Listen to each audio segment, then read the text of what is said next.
আমরা লগের গ নাম্বার অঙ্কটা নিয়ে আলোচনা করব। চলো, লগ এক্স মানে কি দেওয়া আছে 1/16 সমান সমান -2।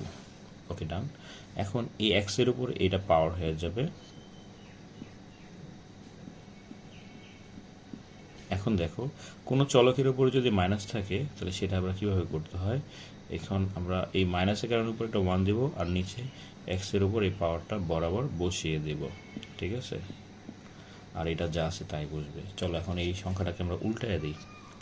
উল্টায় দিলে কি হবে, এক্স স্কোয়ার সমান সমান 16, কারণ উপরে ওয়ানটা নিচে নেমে যাবে, উপরে ওয়ানটা নিচে নেমে যাবে, ঠিক আছে। তাহলে উপরে ওয়ানের কোনো ভ্যালু নাই, নিচে নেমে গেল। ওকে, ডান। এখানে স্কোয়ার আছে, এই পাশে গেলে কী হবে, রুট হবে।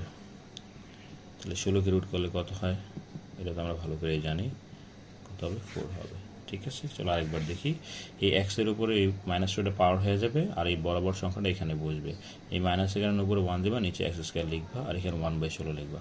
আর এটাকে উল্টায় দাও, এক্স স্কোয়ারটার উপরে নিচে 1, 16টার উপরে নিচে 1। এই স্কোয়ারটা এই পাশে গেলে রুট হবে, 16কে রুট করলে 4 হয়ে যাবে। এটাই হলো তোমার অ্যান্সার, ঠিক আছে।